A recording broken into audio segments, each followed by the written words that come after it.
Hey team, welcome back to The Pillars, the podcast of the 363rd ISR Wing. I'm Dr. Reed. And I'm Sergeant Joe. And today we're starting our first in our series of discussions on healthy relationships. And today we're talking about honesty. And I promise this little story that I'm going to tell is going to relate to today's topic. But on the topic of honesty, I had an encounter with my adolescent daughter this morning at around 2:30 in the morning. She was nowhere to be found in the house, and so her mother and I were driving the streets of our neighborhood trying to find her, only to find out that she was just right next door at a friend's house. But when she came home and we gave her an opportunity, let's say, to explain where she had been, she initially fed us one story, and then when we sort of said, So that's your story, and that's kind of what you're sticking to.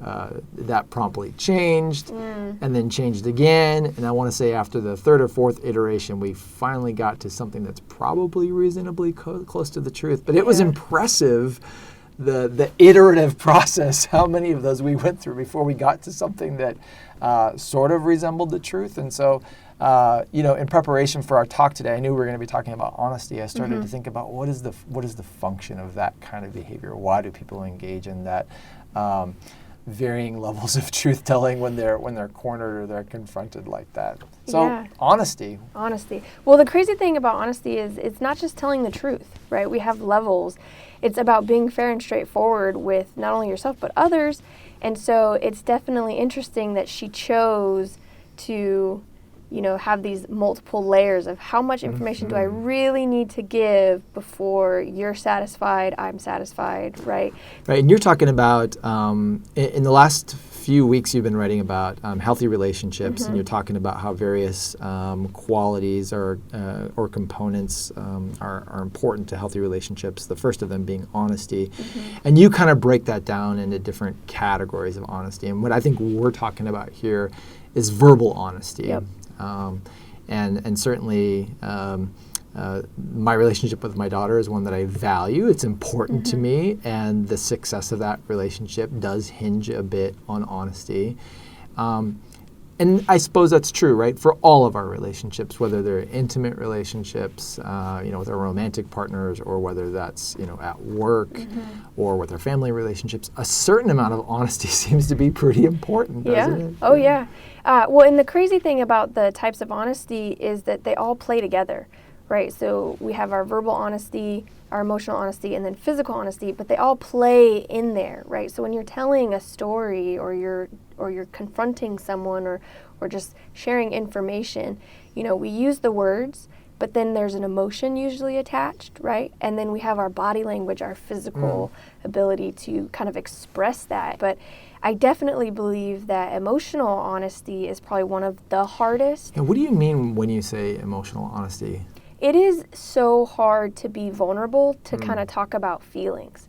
So if you're talking about being honest and maybe you're not getting what you need from your spouse, or maybe your spouse is telling you that they need more from you, it is difficult to admit that you might not be fulfilling your obligations. And so emotionally, it's difficult to sometimes portray that.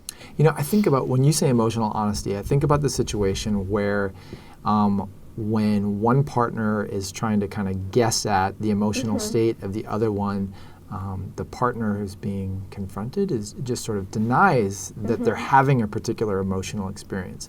A certain, I'll give anger as an example. It's an emotion that we're all certainly familiar with, and some are more practiced at it than others. But sometimes when confronted with, like, why are you mad, or why are you angry with me, there's a kind of almost instantaneous denial. Like, I'm not mad. I'm not angry with you. Why do you suspect people are dishonest with themselves and with their partners? Maybe around anger, but around emotions specifically. Why is that kind of denial important? I think there's kind of a multi-level answer. Some folks are just, they don't want to kind of tell the honesty because then they have to be vulnerable to share that, but also then they have to assess what that means maybe for the relationship, right? So if I'm angry and you're asking me, why are you so angry? And then I tell you, well, because I feel like you don't care about me. That puts me in a vulnerable state. And then the other person's like, what? Right? Like, what do you mean I don't care about you? Or so on and so forth through that argument. But it's difficult because then we might feel shame for saying that to our partner. And then it just kind of builds more emotions. And if we're not really good labeling our emotions, we just have all these feelings that we don't know how to describe. So kind of like with that verbal dishonesty, the emotional dishonesty, it's instrumental in some way. We believe it will preserve us or buffer us against some imagined future that might seem threatening. Yep. And so we are dishonest about our feelings, say, no, that's not what I'm feeling, when in fact it really is. Because after all, if I admit that I'm angry, what might that say about me? I'm a person who gets angry at this kind of a situation, or I'm angry at you, and particularly if we're in a new relationship together, maybe we're newlyweds, and certain emotions may be taboo or kind of off the table, or we ought not to feel those in our first year or two of our relationship. Oh, definitely. I would definitely agree that it's more difficult to kind of express that. It's only later when you get folks that are like 50th anniversary and so on, and you ask them like, what's the key to success? And what do they always say? Communicate, right? And so it's very interesting that we know how to make a successful relationship, but it's just very difficult and it's uncomfortable. And that's where we really have to kind of look at what is our level of honesty, even with a supervisor. Why are you late today? I got stuck at the gate. No, I didn't get stuck at the gate. I was bebopping around my house and didn't want to put my boots on, Right. But and then when they're like, well, this is your third time being late, then, we know there comes action after that. So I think a lot of times we have self-preservation with our honesty as well. And sometimes lying is for our own self-preservation, and sometimes we may be trying to make the situation as easy as possible for or what we imagine is easy for the person that we're telling the lie to. Yeah, and we do little white lies throughout the day. My daughter dresses in these crazy outfits, and I know she loves exactly what she's wearing, and she asks me, how do I look, Mom?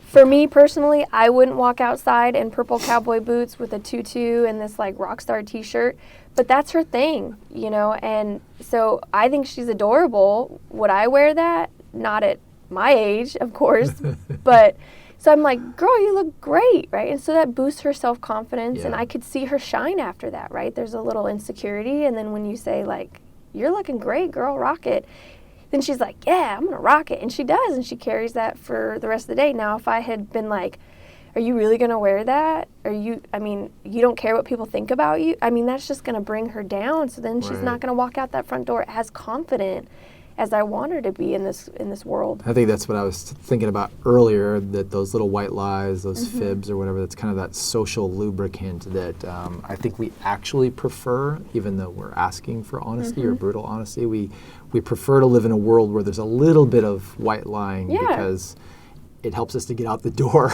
on days when we may be feeling really insecure about how we look or how we feel. Yeah, I definitely know that there's situations in which I ask, how do I look in this? My husband's response is, you look skinny. You look really skinny. That's what I want to hear. I don't want to hear that maybe I shouldn't wear that unless I really, really, really should not wear that.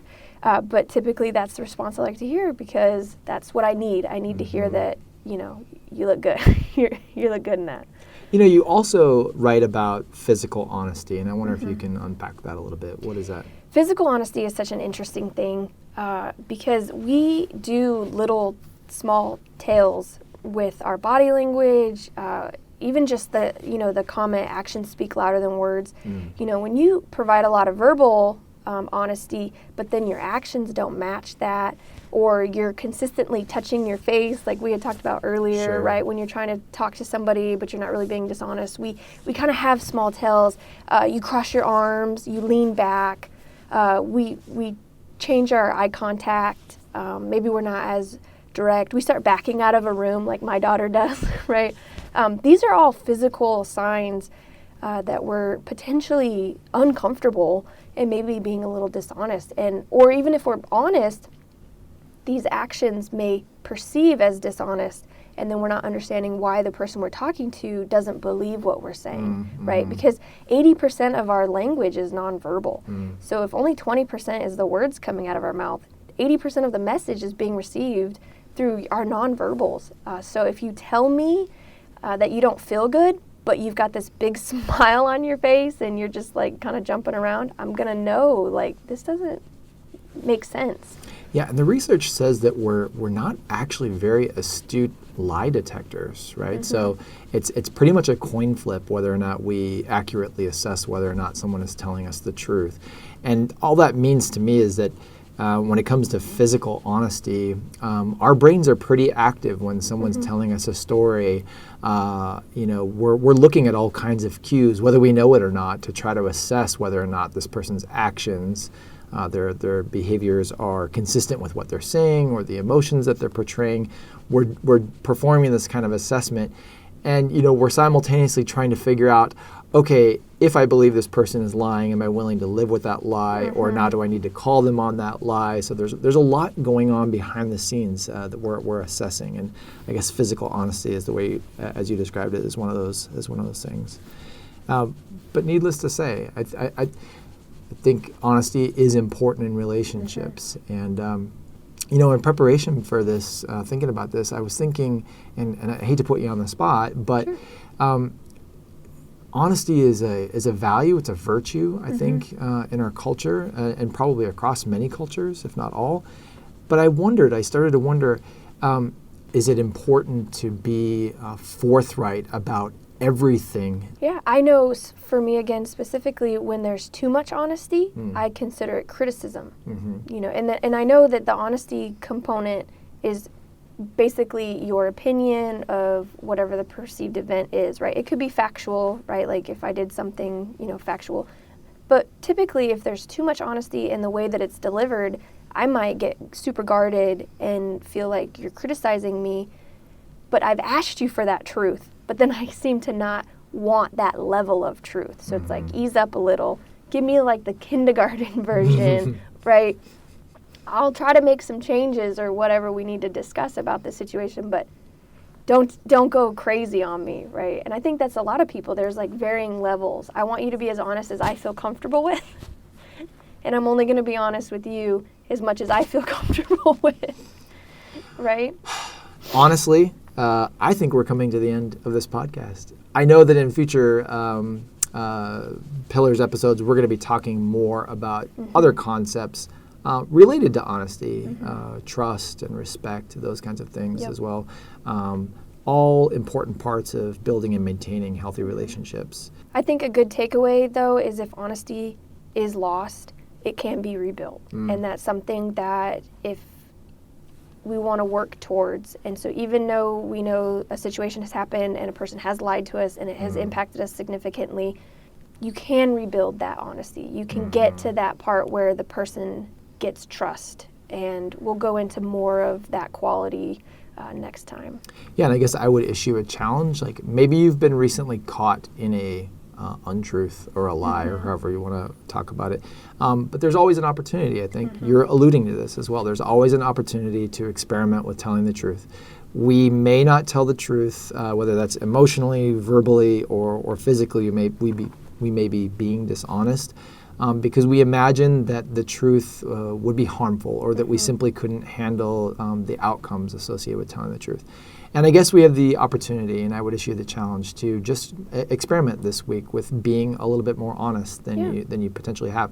See what kinds of impacts it has on your relationships, whether that's at home, at work, with romantic partners, or with friends or family, and see if your beliefs are supported or not supported. And maybe you can make a decision based on that data about being honest or more honest in the future. Well, team, thanks for listening to The Pillars, the podcast of the 363rd ISR Wing. I'm Dr. Reed. And I'm Sergeant Joe. And thanks for the work that you do and your service to our country. And we'll talk to you next week.